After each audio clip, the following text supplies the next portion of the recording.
My name is John Lusk. I'm the Senior Vice President of Spire Global, and I run Spire Maritime's business unit. I think there's several reasons for that, Rainbow. I mean, one is in order to really transform an industry digitally, you've got to collaborate. You really have to work together. It's not a we versus them sort of situation. You really have to work together to transform that. And I think the maritime industry in general is still really more competitive and isolated, and I think we need to see a lot more collaboration to accelerate that curve. The other one is just a level of risk-taking. I think the industry, as we all know, is one of the oldest industries in the world.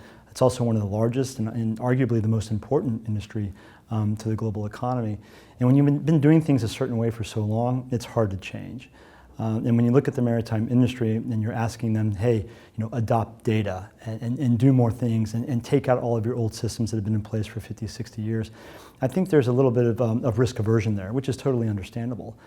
But to truly get out of the space that we are now, which is still kind of bubblegum and chicken wire with a lot of systems, a lack of understanding of data, a lack of utilizing data to make really much better and faster decisions. I think we need to become a bit more risk-taking, and I think that just requires a bit more education around what data can do for us. Yeah, it's a great question. I mean, I think with the pandemic, you had an event which is once in a 1,000-year type of event, where you don't have contingency plans. What do you do here? So when the pandemic hit, and everybody was impacted, there was not a single person, single industry, single company that was not impacted in some sort of way by the pandemic. The only way to turn was to look at the data. Try to understand what is happening here. You can no longer look at sort of past experiences and say, hey, based on my past experience, this is what we should do. There is no past experience. And so turning to that data to understand, okay, what are we seeing here? What can be done? I think we started to see more companies recognizing that needed to happen. And so you started to see opportunities for companies to kind of come in and help the maritime industry understand what data can be used. I think it's critical. I think it's critical for a number of different ways. One, it brings in knowledge. Right? When you're coming out of university these days, it's no longer a question of whether or not you're a computer science major who knows how to code. Say 50 to 60% of individuals coming out of universities have an understanding what code means, right? And some of them actually may have taken a programming class.